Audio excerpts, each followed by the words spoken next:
of the pieces is your favorite? It's actually one of my personal questions because I would like to know which ones are your favorite pieces from your collections. Wow, very difficult.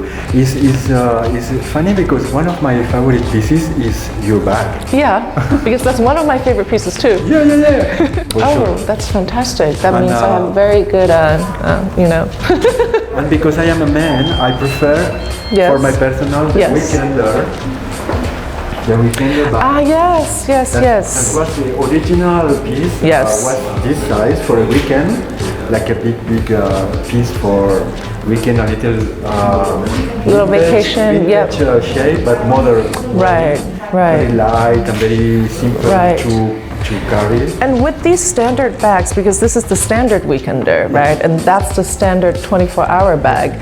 And when you open it and take everything out, it folds into something flat. Yeah, that's very beautiful when you see the piece totally pleated, because it's something that for me is very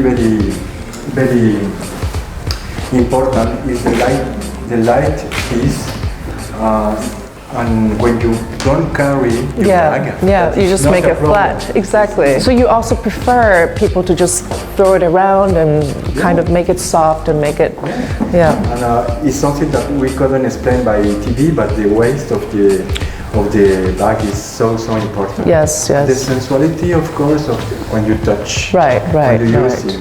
Right, because I think I'm always very impressed with the quality of the leather, also of course the quality of the stitchings and how everything's made.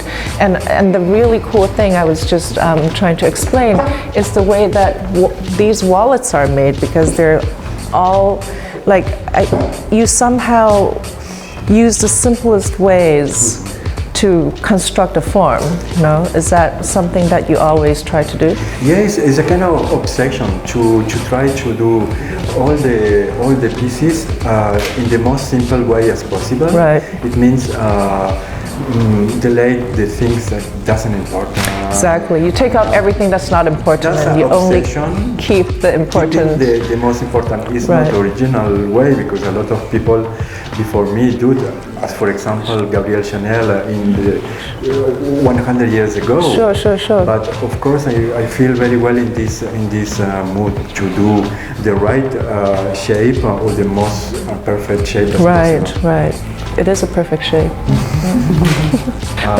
But how do you decide on what colors? Because I feel like every time you pick colors that are so unconventional. For example, these greens are not the usual greens that you would see on the market. The gray, even, it's not the usual gray that you would see on the market. How do you decide what? I'm very glad about your question.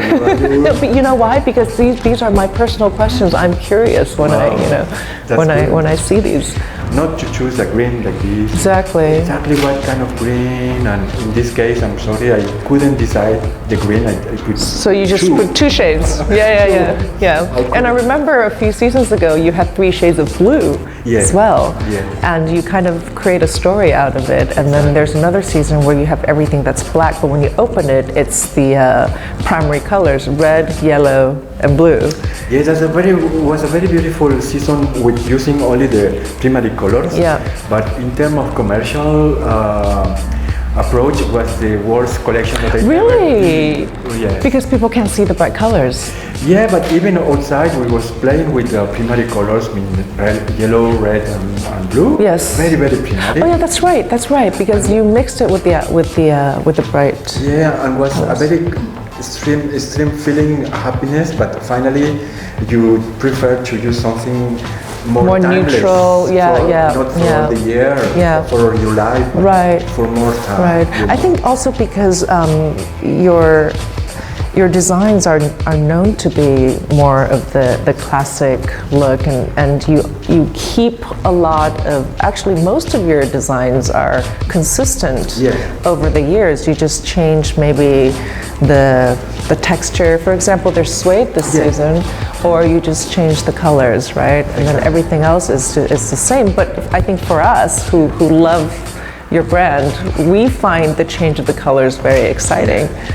It's just that's a kind of thing that I learned finally for the bags and small leather goods that the companies are looking to have icons or classics shapes. Yeah. Because I come from fashion, Yes. from clothes, Yes. and for men's clothes. Right. Exactly. You were at Hermes, yeah? Yeah, I was working with Veronique Michagnon in Right. Hermes Ready to Wear. Yes. In men's Yes. for 7 years. Wow. Okay. But the big part of the collection is change, completely changing Right. every season. Right. It's normally it's a definition of the fashion. Right. It's changing, no? Right. But for bags and leather goods and leather objects, is more constructing something more for life. Right. Right. And I send a piece. I understand now. I understand now. 你有录到吗？因为我刚才不是在讲说它的颜色都是一种我们形容不出来的颜色，但是它的灵感其实是来自于他身边可能他捡到的一块已经非常老旧的电脑外壳，然后已经泛黄了，然后他就请那个工厂去 match 那个电脑泛黄的颜色，所以他的那些颜色说，你说是米色也不是米色，白色也不是白色，咖啡色也不是咖啡色，是因为他从他身边的一些，比如说他这一季的绿色，刚才就说是他从在海边捡起来的一片海草，然后他觉得哇这个颜色超棒的，他就请那个 factory 去 match 那个颜色，非常有趣。